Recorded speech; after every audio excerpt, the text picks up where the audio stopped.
we have elections coming up in the UK. If you have any idea of what's going to happen to the UK, just need to, under a Labour government, just need to look and see what's happening in Ireland. But thankfully, in Ireland, there are more and more people standing up for Irish values, Irish tradition, Irish sovereignty. And I'm going to be speaking to two people who are doing that.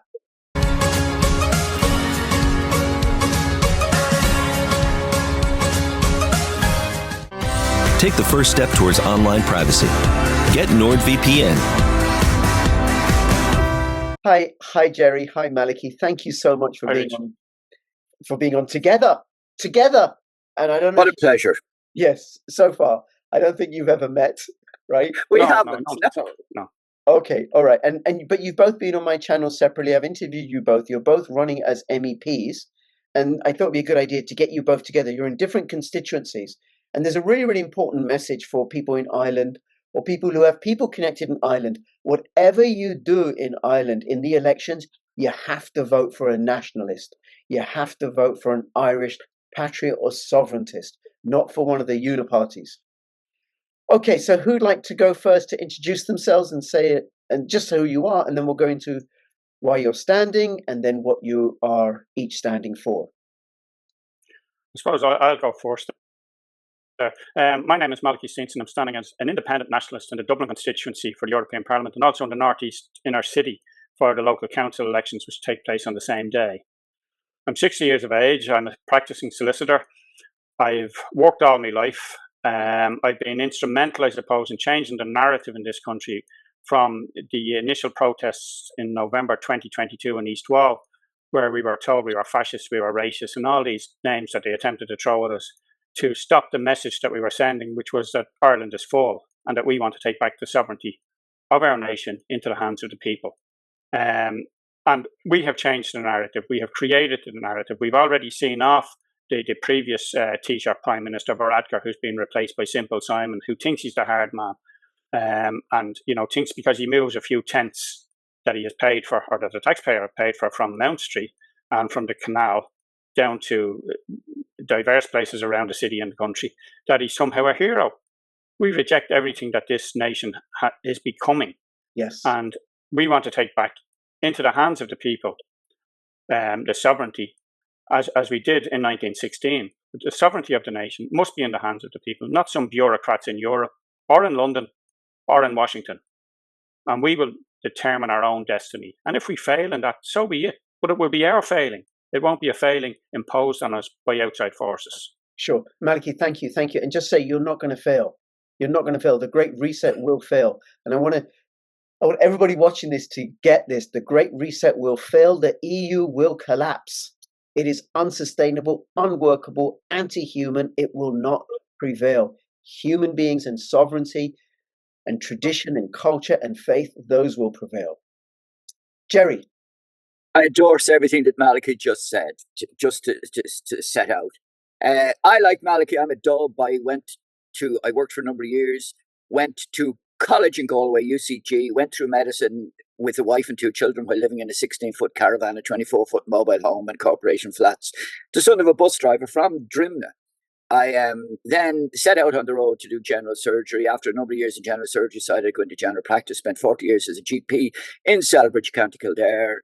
And in 2020, recognised that the pathogenicity of the virus was not worthy of the lockdowns, the masking, or the social distancing. Refused to go along with it. Insisted on examining my patients. Got a 100% success rate with the PCR misdiagnosed COVID patients.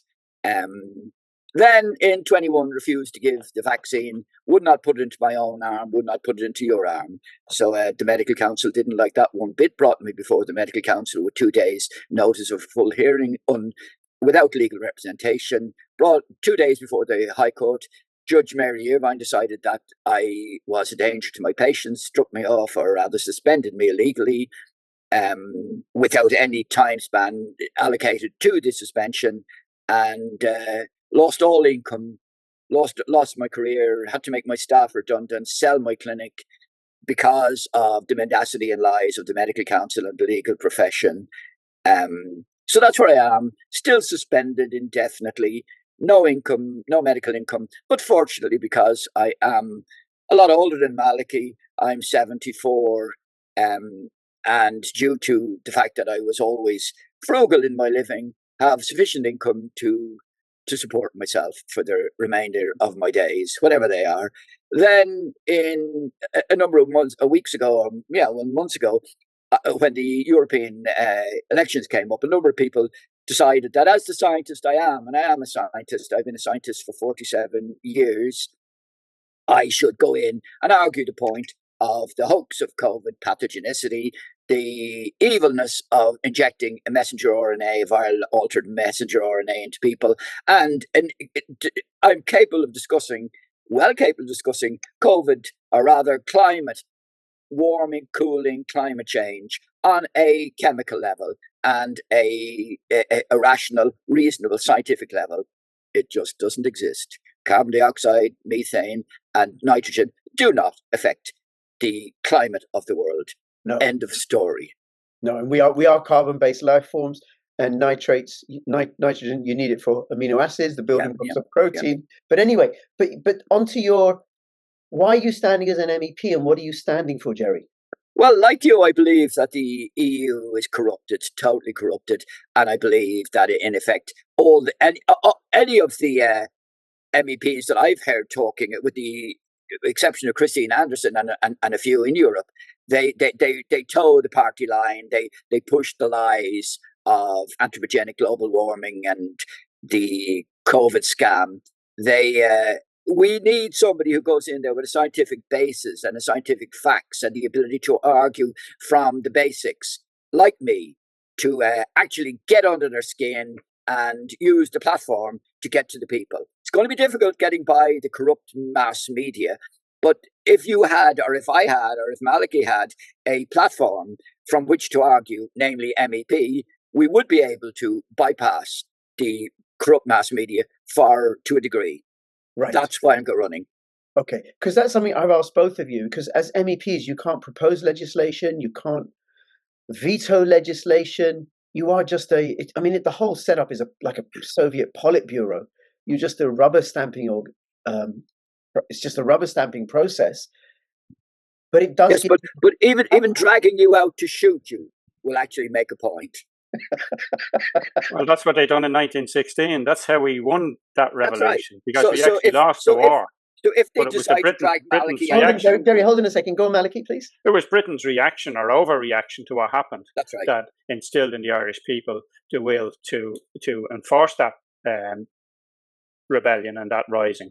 And they did so in 1918, then in huge numbers in the election. And of course, that republic then was defeated in 1922 by the same forces who never wanted a republic in the first place. And from that day to this, we have been run by the Tweedledum and Tweedledee of Irish politics, who have always operated in the interests of an establishment clique and foreign interests, rather than the interests of the Irish people. And that's what we need to change. And you're right in that MPs can propose legislation and really don't have very much power, other than that they are MEPs and that they have a democratic mandate and that they stand representing people, and they will get that platform. Now, we don't expect that we will get any more of a platform after next week when we are elected than we have before, because the media in Ireland particularly has refused to cover anybody who they don't want elected, and that includes me and Gerry and many others. They have decided, or they think they have decided, in a totally undemocratic way, that the main parties will be elected, because that's always the way it's been, and they'll have a token so-called independent, on their programs, or people actually who have no, even RTE sent us all out this letter by registered post telling us their criteria for having people on their programs. They simply, I think it ran to 4 or 5 pages, they could have simply sent one line and says, we won't be interviewing you, because that's what it amounted to. But the criteria that they use to stop me being on programs, they allow, for instance, somebody like Dr. Al-Quadri, who never stood in an election, has no political party, is not a member, hasn't been elected before. He doesn't fit any of the boxes, but he fits into the narrative that they're trying to create. That somebody like him is entitled to be on a program, but I'm not. And more people are turning away from establishment media and saying, we can see through it. And we have to thank, social media and platforms like this to who have helped us get out the message. And, this country is going to get a very real political awakening next Friday.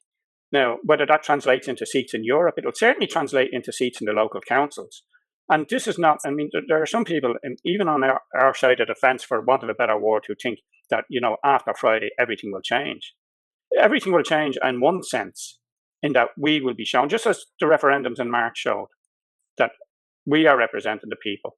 This is a long battle. This is one battle in a bigger war. We will have, depending on the outcome of next week's or Friday's elections, that will determine when the general election in this country is. And I suspect that will be before the year is out. They have to have it by March or April next year, but I suspect it will be this year. And that will be the time that we can have people elected into the parliament. And then, it's entirely possible that we will hold a balance of power there. And that gives us huge power. And then, people who sit on the sidelines and say, Maliki, hold on a second, please. Right, one of the things I want to do, right, is keep the conversation moving and give you both equal airtime or whatever, right? And it's a bit of you're not RTE now. I'm definitely not RTE. I agree with Maliki. No, I'm clear about that, right? And I agree with both of you. So I'm definitely not RTE, right? Because I'm really clear about my bias. Right? All I want to say is that if Maliki is dragged out to be shot, I will eulogize him and praise him. There you go. Well, thanks. I'll do likewise, Jerry. But honestly, I would say you're a great guy, Maliki. Maliki, there's a few points that you've raised that I just want to, before you go on to something else, I want to ask. First off, I want to acknowledge Ryland Media. Because they're the ones who've connected me with lots and lots of Irish patriots and sovereigntists and freedom fighters and stuff. People like yourselves, both of you, and also people like Dr. Pat Morrissey and Jana London, many, many others. So I'm grateful to Ryland Media, because you mentioned the independent media. We have to bypass that. We have to bypass the mainstream media. And then we have our own media now. And yes, that's the people's media. Media. And the other thing that I want to say is, what's the reception that both of you are getting when you're talking to people? Because there's what's the mainstream media presents on RTE, and then there's the actual lived experience when you're going about canvassing. How's that going? Well, I'd say, just to respond to Jerry's point there, and we talk about, people being taken out and shot in a jovial manner, in a sense. But let people be very aware that there are very real risks in standing against the establishment in this country and right throughout Europe. And people shouldn't underestimate the risks that people like myself and Jerry and other people who are standing up against the state are taking, in terms of not just our physical lives, but in professional lives. And Jerry's already paid a price of that. And I'm sure the Law Society, are not too impressed with me. So I expect similar down the road. But the reaction on the doors, if you take what the establishment media are telling you are the issues on the doors, and the reaction on the doors to the political parties, go to the other extreme and believe the complete opposite, because we're getting very positive responses on the doors. We're getting people telling us that they're not voting for any political parties, and that includes Sinn Féin, who would have saw themselves, who say they're the opposition. They're being run out of working class areas, all of the political parties. And, you're going to see a huge drop. The opinion polls in this country and in Britain and the rest of Europe are not designed to reflect public opinion. They're designed to influence it. And every opinion poll, and they'll all tell you how correct they were. The opinion polls in March told us to be a yes, yes. The opinion polls a number of years ago told us that Hillary Clinton was going to beat Donald Trump. The opinion polls told us that Brexit would lose and that the UK would remain in the European Union. Every time an opinion poll comes out, it's done to reinforce the status quo. There was an opinion. They don't even include people like us in the opinion polls. Right. And, we're lumped in together. And, I do feel, and I've been involved in many election campaigns and political activity since I was a child. I do feel a wind of change this time. It's unlike anything else. It's almost like the hunger strikes and the mass of people that came out on the streets to try and save Republican volunteers who are dying on hunger strike in Lankesh. Mm. And this even exceeds this. And I was talking to a friend the other day who I've known for many years, and we were talking about, how we've been involved in politics and trying to bring around change through various different means. And I make no apologies for that over the years, but the current project that we're involved in is to change this nation and bring it back to what it was through the political process. And we are on the verge of exceeding far beyond our wildest dreams, in that we are now, and what we are creating in this country is a new nationalist movement from the grassroots. It's ordinary people. It's not being dictated to by the middle classes. It's not being organised by the latte drinking soy boys from Trinity College or UCD. It's by ordinary people, almost leaderless, but all know where they want to get to. They're just not too sure of how they will get there. But they're not going to be led by the Trotskyite left, into the promised land or any of these people. They've seen through all of this and the political charades. And people have compared what's happening now to the water protests, which were a number of years ago. Water protests were a political Malachy, project. I'm going to stop you there. But thank you so much for what you said, because I want to go to Jerry for what he said, right? And I just want to say that I can get it. It's so refreshing. It's so refreshing to have a grassroots movement that's rising and representing people versus one that's being led by the chattering classes, the Islington set and the Guardianistas, which would be the equivalent in the UK. The D4 crowd here. Yeah, the D4 crowd. Okay. Jerry, what's the reception that you're getting? The crazy thing about it is I've been lucky enough to be at my own funeral. When you go to funerals and they're talking about the guy in the coffin and what a great guy he was. I'm being told what a great guy I was because I've been decapitated by the medical council. I've been, my head has been put on a spike, and people are coming up and telling me how great I was. It's all a lie, of course, but I'm a much better doctor now after 3 years of being suspended than I was when I was practicing. Funny enough. The mythology created around me has turned me into a fabulous guy, and I've been lucky enough to hear it. That's not totally true, but I'm getting a remarkable reception from people. Guys going down here in Salem, which is a relatively small town, or it was 25,000 thereabouts. But I can't walk down the road without cars beeping at me and giving me a finger. Now the finger is a 1. I initially I thought it was a middle finger or maybe 2 fingers. But in fact, it then transpires that it was number 1. It was the index finger being held up rather than the middle finger. I was much to my relief. As I say, guys are shouting out of cars as they pass by. People are coming up and shaking my hands and wishing me luck. No, I've been absolutely astounded with the response, and a lot of people are kind of saying that, people say things like, whether I agree with you or disagree with you, they're obviously disagree with me, but that, it was wrong for the medical council to do that to you. You had a right to your view. Or the crazy thing is people often say, surely you've got a right to your view. Obviously not. Otherwise, I would not have been suspended and deprived of all income and decapitated. But it's kind of been fun, the campaign. Okay. All right. Now, I have a problem with Ireland. Okay. So have I. We had a problem with Britain for years. No. I have a particular problem. Here's my problem with Ireland. I've only been to Ireland between 15 to 20 times. I haven't visited Ireland enough. I think I used to go quite a bit, about 20 years ago. Absolutely loved it. And I grew up in a part of London with a very large Irish community. Just such a beautiful, beautiful country. What is it you say has gone wrong in the last few years that's resulted in this groundswell against the establishment?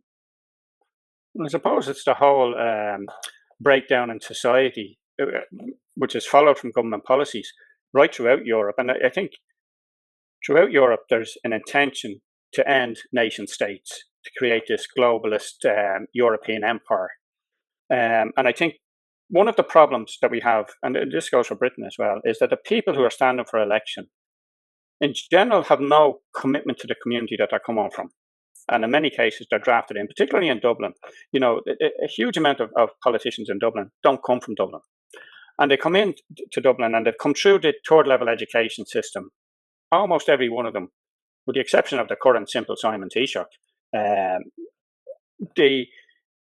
they're indoctrinated with woke Marxism and this kind of a lot of Trotskyite policies where, that everything is a continual revolution to get them to where they are. So they keep setting up all these different front groups.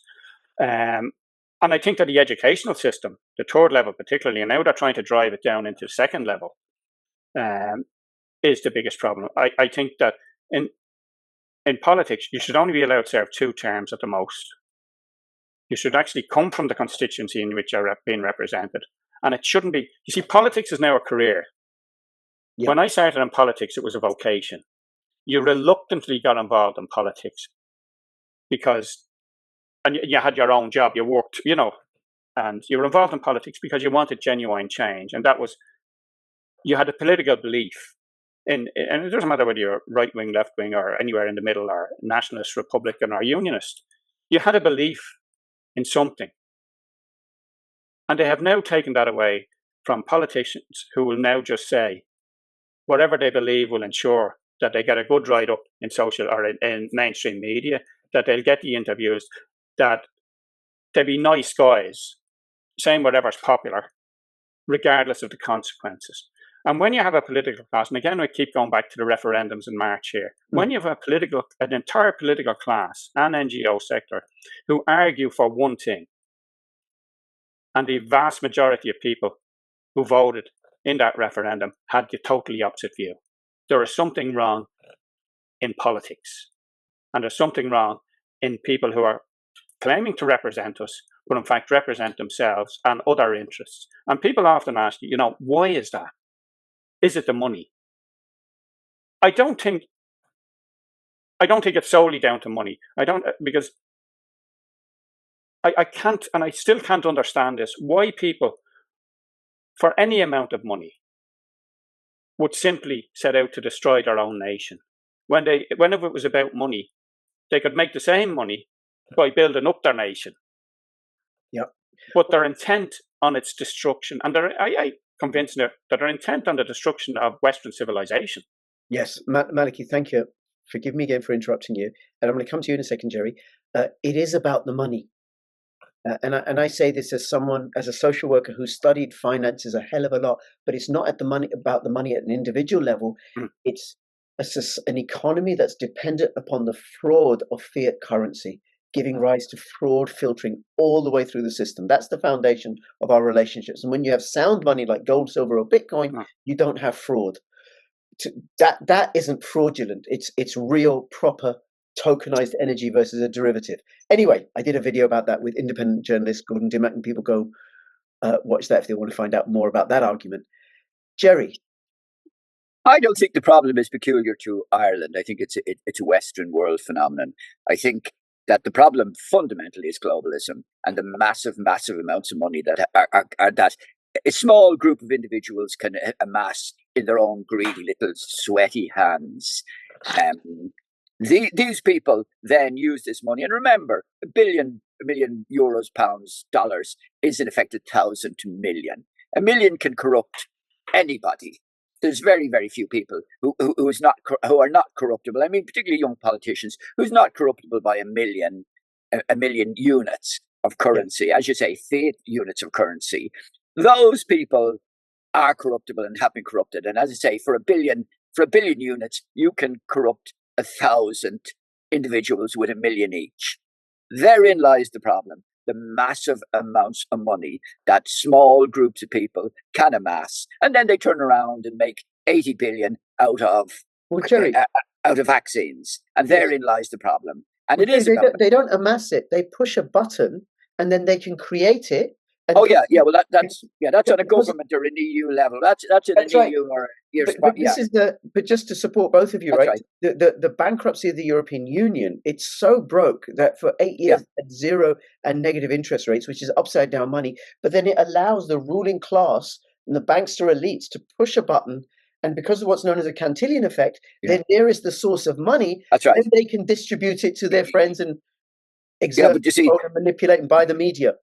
Yeah, the problem primarily is that it gets into the hands of the companies, and what has happened is in effect fascism, as Mussolini fashioned it, where in effect the government is beholden or is owned by the corporations and the companies, and the government then will ensure that the people do what the companies want, and that is exactly what has happened. So what we have here is a fascism in reality, where the governments will enforce the policies of the corporations. And therein lies the problem. And it's because of the sheer amount of money, as you say, that can be created through the fractional reserve system of banking And as I say, the production of money. What was it they referred to it as? What was the term that they used where they just produced money during the after '08? Oh, the quantitative easing. Quantitative easing. Yeah. So they just, and of course then they loan it out at zero or negative interest rates. Like the whole system has become so, as you say, or dystopian that. But it does come down to money. Now, perhaps, and talking to people on some Zoom meetings, an awful lot of the coercion is not necessarily done through money, but it's done through blackmail, where in effect they have got videos of people. And again, it's no longer, you can no longer video, you can no longer blackmail people through homosexuality or that. Apparently an awful lot of blackmail is done through pedophilia. Yeah. And so this is the question: how have they a grip on the ghoulies of so many politicians? And apparently, according to people, I can't vouch for it, but I suspect it's right that they have compromising videos on many politicians and high-flown businessmen to force them into cooperation, even when they are damaging their own family and their own society. It's also crazy. It's unbelievable. Yeah, absolutely. And then when people like yourselves, both of you who come up from a groundswell, from the grassroots, as a function, as a vocation, as with principle, well then of course, you're the fascists. I mean, I understand that both of you, like me, are right-wing white supremacists. Am I correct in that? Oh, absolutely. Oh, dyed in the wool. Straight out of a corporation housing estate. My father was a bus driver. Straight out, put myself through college. Of course, I'm a right wing capitalist. Of course, I am. It's quite yes. Malachi the same there. Yeah. And just for any American viewers, this is tongue in cheek. It's Irish humor. That's what's called Irish humor.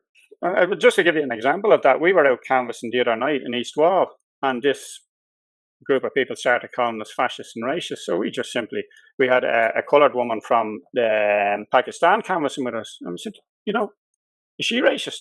Is she a fascist? And sure, they've no answer for that then. But just to add on to Jerry's comments there, I would include the NGO sector, particularly in this country, who get 6.55 billion of taxpayers' money to fund 33,000 NGOs. Nearly over 200,000 people work for them. Almost in its entirety, they support the woke liberal agenda, or else they won't get funding.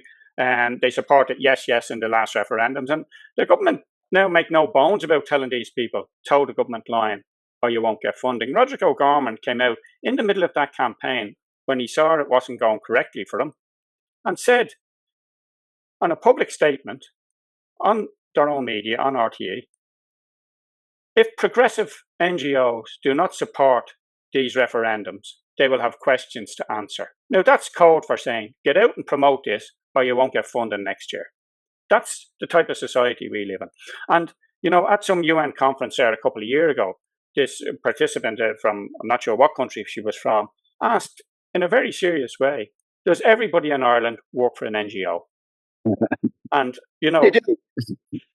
that's the reality. And we need to, and remember, in the last election, or perhaps even the election before that, Fine Gael, in their party, the election manifesto for government said that they were going to have a cull of NGOs.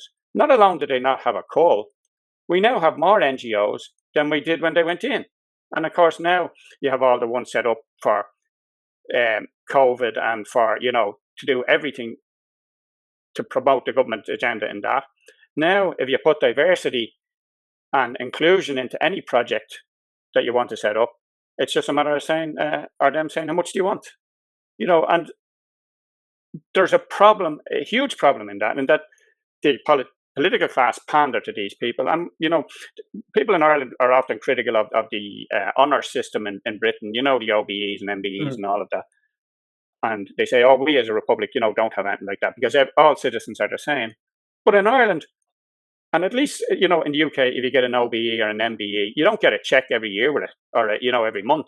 In Ireland, what we do is we appoint you to an NGO or we appoint you to some state board and you get, your check every month, whether you're any good or not. And all of these NGOs all have boards, all have CEOs on 120 to 130,000 euro. That's where the money is. And to take just one as an example, the National Some Women's Council, who represent men who want to say they're women, even have men who say they're women on the board, and do nothing for ordinary women, and campaigned for yes, yes in the referendum when we know the majority of women voted against it. Yeah. So that's, and yet I'm sure when the figures come out later this year, they'll have got more money than they did last year. Okay. Malachy, thank you for that. That's a really, really important point. But aren't you both, as prospective MEPs, let's say you win, I hope you both win, and you get elected and you're now MEPs, well, aren't you the equivalent of individual NGOs in your own right? Because there's this gravy train, you're going to get so much money, you get all these expenses. Why would you then bite the hand that's feeding you when it's feeding you so well? Jerry? Well, and that is the problem. But as Jerry said, Jerry's independently, I wouldn't say wealthy, but comfortable. I'm 60. I have a good living, and a good salary. I don't need the salary from Europe. I don't need the hassle. In fact, I'm sure Jerry doesn't either. But what it's about is bringing cohesion and leadership to this new national movement that's emerging. This is like the Land League of 200 years ago or 150 years ago in our country, which was a grassroots movement, which just was about tenants' rights and to do away with landlordism. But I would see very much that anybody who comes through this election successfully on the nationalist ticket is there to provide a vocal point for the further advancement of this movement. This isn't a one-term project. This is, and things are moving rapidly, but this is about taking back our nation. It's about rebuilding it. It's about running our country for the benefit of its people. And it's about running Europe if we stay in Europe. And that's the conversation that, if we're elected as MEPs, we will begin to have. Okay. That we need to, at the very start, renegotiate our position in Europe. And we need to, because the bulk of legislation that's enacted in Ireland comes from Europe, and we have no influence as a people on it. We need to say that the only legislation that will be enacted in future in Ireland is legislation which is for the benefit of its people, not for the benefit of somebody outside of the state or corporates, the the bureaucrats. Yeah. Okay, Jerry? Sorry, I've forgotten the question. What was it? Well, how do we know yes. You're going to become this very successial individual NGO? No, hold on. From the very beginning, just on that, just before Jerry finished, because in there, the NGOs are described as non-government organisations. They're in fact government organisations, whereas we will be in a slightly different category to an NGO. Yeah, Jerry. Sorry. If I can possibly get a word in, I have pledged from the very beginning of this campaign that I will donate all of my income from Europe to the vaccine injured, to investigating the COVID hoax, and to investigating and working towards putting other candidates into a position where, either in local government or in the Dáil or in Europe, well, of course, 5 years for next European election, but I've pledged to put all of my money, all of my salary from Europe into for want of a better word, charities to help fundamentally the vaccine injured and investigate what has gone on. So I don't consider that I, under any circumstances, will come under the heading of an NGO. I will take none of the salary out of it. End of story. I will take the expenses to travel to Europe. Yes. I will take the expenses to travel to Europe, but I will not take any of the salary for my own personal use. There is no equivocation about that at all, and I will not be going back on that. Very good. Well, Jerry, that makes you very dangerous. I mean, both of you are dangerous to the establishment, because I'm reminded of Jeremy Corbyn, now an independent MP. He was part of the Labour Party leader, and when there was this scandal in the UK many, many years ago about the expenses, and I looked through different MPs and what they claimed and how much the Prime Minister had claimed. Jeremy Corbyn had claimed £10 for a printer cartridge. That was his entire expense claim under the parliamentary expenses. But someone like that is dangerous because they're uncorruptible. It didn't do him any good, or did it? All I know is I am totally incorruptible. And partly because I'm 74, partly because I've got children, my children and grandchildren are being reared, well reared. And as I say, I worked very, very, very hard as a GP, 3 surgeries a day, private practice, and I used my money wisely into investments and that. I sure as hell don't need a penny from the EU, and I won't take a penny from the EU except to cover my expenses. And I will take the salary in total to fight the campaign that I'm fighting. Right. This, of course, has absolutely no relevance unless it gets out there. Unless the mass media pick that up, I'm as greedy as the political party individuals and the NGOs. Very good, very good. Well, look, what I'd like to do is to finish up. Is there, what would you want to say to people in Ireland? Because we're recording this on Monday, the 3rd of June. The election's on the 7th of June, Friday, the 7th of June. What is it you want to say? Well, I think that what I would say to the people of Ireland is that we have this opportunity. This is our revolution on the 7th of June, the beginning of a new Ireland. And people, firstly, should make sure they come out and vote, because you can't sit whinging and complaining if you don't vote for somebody. And naturally, they should vote for me, both in Europe, if they're in Dublin, and if they're in the inner city for the council, because we will bring about change. Okay. And it's the starting of a whole new Ireland. And it won't happen overnight, and we have made no false promises. But what we will do is to do and dedicate our lives to creating a new Ireland. Fabulous. Thank you, Malachy. Jerry? I would say that I've got a proven ability to understand science. I've got a proven ability to recognize when a hoax has been perpetrated. I've got a proven ability to actually have the courage to stand up for my principles. I've got a proven ability and honesty to do what I say I will do. And if people do not elect me to Europe, I would guarantee that within 6 months to a year, they'll be saying we should have voted for Gerry Waters, because he knows what it's about and he has the courage to actually stand up and do what he says. So I'd say, if you don't want to have what is it? It's a buyer's regret. Vote for me now. It's going to be too late next Saturday. Fabulous. Gerry, thank you. And what I would say to everybody, because you have, was it the proportional representation where you could put a whole slate of candidates? So you put, if you're in Malachy's constituency, you vote for him, number 1, and then some other nationalists down the line. And the same with you, Gerry. Gerry, number 1. And then other nationalists down the line. Do not. But be careful. Do not vote and put any number beside any non-nationalists. Absolutely. And so people are somewhat confused. They think they should vote all the way down. You could. Simple Simon, again, the current Taoiseach, was elected on the 15th count by probably a few votes of people that didn't want them in. Yeah. Do not vote for any of the mainstream establishment parties, because they're all captured by the WEF. They're the ones who are destroying Irish culture, tradition, and polity. So no vote for Fianna Fáil or Fine Gael. No vote for the Sinn Féin or the Greens or the Lib Dems or whoever else. Nationalist parties only. And I speak as a born and bred non-Irishman, non-Irish nationalist. Ireland belongs to the Irish. Gerry, Malachy, thank you so much for coming. Thanks, on. Rich. Looking forward to having you both on again when you're in as MEPs. I look forward to it. All right. Thanks, Rich. Thanks very much. Thanks very much, Rich. It's absolutely fabulous and nice to meet you, Malachy. Thank you. You too, Gerry. I'll see you in Brussels.